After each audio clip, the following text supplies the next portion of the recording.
వచ్చినందుకు క్లుప్తంగా 2-3 విషయాలు చెప్పదలుచుకున్నాను.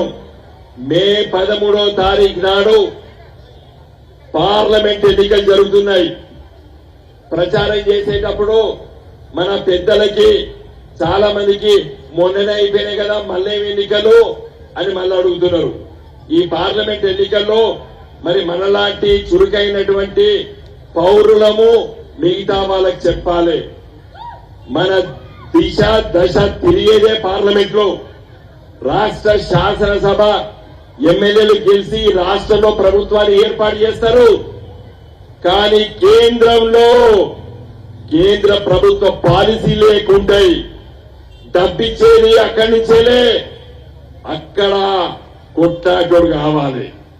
కొంతమంది అంటున్నారు ఢిల్లీలో బీజేపీ ఉన్నది, ఇక్కడ హైదరాబాద్ లో కాంగ్రెస్ గెలిచింది, మీ గులాబీ జెండా ఏం అవసరం అని చెప్పి కూడా కొంతమంది అడుగుతున్నారు. నేను చెప్తున్నా, ఈ దేశ ప్రజల దిశ దశ తిరగాలంటే, మన బతుకులు బాగుపడాలంటే చట్టాలు పార్లమెంట్ లో చేస్తారు. అక్కడ ఉండాలి తెలంగాణ గొంతుక. అందుకోసమే నేను ఒక ఎంపీగానే పోటీ చేస్తున్నా. 10 సంవత్సరాలు ఎంపీగా పనిచేసినా, ఈ బండి సంజయ్ లాగా ఎంపీగా గెలిచి మళ్ళా ఎమ్మెల్యేగా పోయి ఎమ్మెల్యేగా ఓడిపోతే మళ్ళా ఎంపీగా గెలిచి మళ్ళా ఎంపీ ఓడిపోతే మళ్ళా ఎమ్మెల్యే గెలిచేటువంటి వాడిని కాదు. నేను తర్ఫీదు అయిందే ఒక పార్లమెంట్ సభ్యుడిగా. తర్ఫీదు అయినా కేసీఆర్ గారు నన్ను తయారు చేసిండు. 10 సంవత్సరాలు ఎంపీగా పనిచేసిన, 5 సంవత్సరాలు తెలంగాణ కోసం కొట్లాడిన, ఢిల్లీలో 32 రాజకీయ పార్టీలు ఒప్పించి 28 లేఖలు రాపించి తీసుకొచ్చి పార్లమెంట్ లో తెలంగాణ బిల్లు పాస్ అయ్యే దాంట్లో కేసీఆర్ గారు పక్కగుండి ఎమ్మడుండి పనిచేసిన. తెలంగాణ వచ్చిన తర్వాత, తెలంగాణ రాష్ట్రం ఏర్పడిన తర్వాత, మన రసమే ఎమ్మెల్యే అయిన తర్వాత, కేసీఆర్ గారు ముఖ్యమంత్రి అయిన తర్వాత మన హరీష్ గారు ఏ మంత్రి అయినా నీళ్ల శాఖ మంత్రి, ఇరిగేషన్ శాఖ మంత్రులు. కాబట్టి ఇలా 1 కోటి ఎకరాలకి నీళ్లు తీసుకొచ్చి ఇచ్చే స్థాయికి ఇలా తెలంగాణ ఎదిగింది. అందుకోసమే నేను ఒకటే విషయం చెప్పదలుచుకున్నాను. మీకు అందరికీ తెలుసు, ఈ రోజు మార్పు మార్పు అంటే మన ఆడబిడ్డలు ప్రతి ఒక్కరికి 2,500 రూపాయలు ఇస్తుంటే కొంతమంది ఓట్లేసిండ్రు. 2,000 పెన్షన్, 4,000 పెన్షన్ ఇస్తే మన అవ్వలు అయ్యలు పెద్దోళ్ళు ఓటు వేసిండ్రు. కళ్యాణ లక్ష్మి 1,00,000 రూపాయలు ఇస్తామంటే కులం బంగారం అని చెప్పి అవన్నీ విషయాలు కూడా హరీష్ గారు మీకు వివరిస్తారు. నేను చెప్పదలుచుకున్నాను, 2-3 విషయాలు చెప్పదలుచుకున్నాను. నేను కరీంనగర్ ఎంపీగా 5 సంవత్సరాలు, మోడీ గారు 10 సంవత్సరాలు ఎంపీ ప్రధానమంత్రి ఉంటే నేను 5 ఏళ్ళు ఎంపీ ఉన్నాను. 5 ఏళ్ళు బండి సంజయ్ గారు ఎంపీగా ఉన్నారు. నేనున్నప్పుడు కరీంనగర్ నగరానికి 1000 కోట్ల మందికి వచ్చి అలా స్మార్ట్ సిటీ చేపించిన. కరీంనగర్ నుండి హైదరాబాద్ కు రైలు పోవాలంటే మన పెద్దలు కూడా పూర్వపు ఎంపీలు కూడా కొట్టాడిండ్రు. కానీ నేను ఎంపీ అయిన తర్వాత ఇలా కరీంనగర్, వేములవాడ, సిరిసిల్ల, సిద్దిపేట, కొమరవెల్లి, గజ్వేల్, మనోరాబాద్, మెడ్చెల్లు, అల్వాలు, సికింద్రాబాద్ కు రైల్వే లైన్ వేపించిన. మన హరీష్ గారు నియోజకవర్గం సిద్దిపేట దాకా రైలు వస్తుంది రోజుకు 2 సార్లు. ఇంకా సిద్దిపేట నుండి సిరిసిల్లకైతుంది, సిరిసిల్ల మీదకి వెళ్ళి వేములవాడ పోవాలంటే మిడ్మానర్ మీద 2 కిలోమీటర్లు నీళ్ళలో పోవాలి. అది కొంత ఆలస్యం అవుతుంది, 1 ఏడాది పడుతుంది. వచ్చే 2 ఏళ్ల లోపల కరీంనగర్ రైలు ఎక్కి అక్కడ దాకా పోయేటట్టు చేసిన.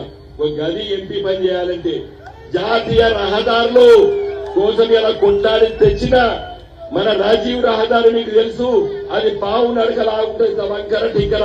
అది పార్లమెంట్ లో మాట్లాడి నితిన్ గడ్కరీ దగ్గర ఒప్పించిన. హరీష్ గారు ఆ రోజు వస్తే నేను వీరు మరి నితిన్ గడ్కరీ గారు కలిసినాం, ఒప్పించిన. ఈ 5 ఏళ్లు బండి సంజయ్ గారు గెలిచిన, దాని గురించి పట్టించుకోలేదు. ఎన్ని యాక్సిడెంట్ అయితే రాజీవ్ రహదారి మీద గిది తొయ్యి ఉండాలి, ప్రజల సమస్యల కోసం పరిష్కరించే ఆలోచన ఉండాలి. ఇంకా ఏమనంటే మతము లేకపోతే కులం అని చెప్పి మాట్లాడుతాడు. పోనీ ఆ గుడికైనా 1 రూపాయి తీసుకొచ్చినావా? తీసుకురాలేదు. మన పెంచంకిలో లక్ష్మీనరసింహ స్వామి గుడి ఉన్నది, 1 రూపాయి తీసుకొచ్చినావా బండి సంజయ్ గారు? లేదు. ఇదే కాదు, కొండ గట్టున్నది, మన వేమరావణ దేవస్థానం ఉన్నది. తీసుకొచ్చినవా? తెలీదు. ఒక బడి, మన తల్లులు ఉంటారు ఇక్కడ, నా బిడ్డ నవోదయ విద్యాలయం చదువుకోవాలని ఆశ ఉంటుంది మన తల్లిదండ్రులకి. ప్రతి జిల్లాకి ఒక నవోదయ విద్యాలయం ఉండాలి. కేసీఆర్ గారు కొత్త జిల్లాలు చేసి 23 నవోదయ విద్యాలయాలు కావాలని చెప్పి నేను పార్లమెంట్ లో మాట్లాడినా, కేసీఆర్ గారు వస్తే ప్రధానమంత్రి గారితో కూడా మాట్లాడాం. చాలా సార్లు రాష్ట్ర మంత్రులు హరీష్ గారు గాని, లేకపోతే ఆనాటి మంత్రులు తుమ్మల నాగేశ్వరరావు గారు కానివ్వండి, లేదా కేటీ రామారావు గారు కానివ్వండి, ప్రశాంత్ రెడ్డి గారు కానీ, శ్రీనివాస్ యాదవ్ గారు కానీ, శ్రీనివాస్ గౌడ్ గారు కానీ, ఎవరొచ్చినా వాళ్ళ వెంబడి తీసుకొని మంత్రుల చుట్టూ తిరిగి తెలంగాణ రాష్ట్ర అభివృద్ధి కోసం పనిచేశాం. ఎలా గోదావరి నది, కృష్ణా నది ప్రాజెక్టు అనుమతులు తీసుకొచ్చిన నేను. కరెంటు ఉత్పత్తి 24 గంటలు మీకు కరెంటు వస్తుందంటే కొత్తగా ఉత్పత్తి చేసేటువంటి విద్యుత్ కేంద్రాల అనుమతులు, దానికి కావలసినటువంటి డబ్బులు కూడా నేను ఎప్పటికీ ఢిల్లీలో చేశాను.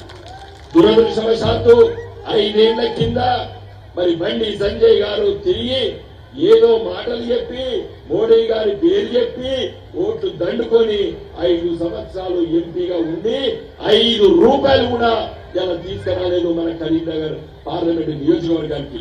మిత్రులారా, మీరు నన్ను గెలిపించండి.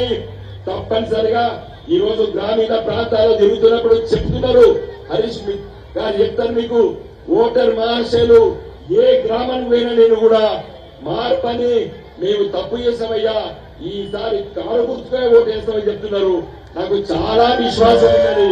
మీరందరూ కూడా కష్టపడి నన్ను గెలిపించిన తర్వాత నేను ఢిల్లీలో తెలంగాణ రాష్ట్రానికి రావాల్సినటువంటి అభివృద్ధి కార్యక్రమాల్లో కూడా ముందు వరుసలో ఉంటాయని చెప్తున్నాను. మన కరీంనగర్ జిల్లాని అభివృద్ధి చేయడానికి నా వంతు కర్తవ్యాన్ని నేను నిర్వహిస్తానని చెప్తున్నాను, మీకు హామీ ఇస్తున్నాను. ఇక్కడ చాలా మంది యువకులు ఉన్నారు, చదువుకొని నిరుద్యోగులాగా ఉన్నాము. ఇలా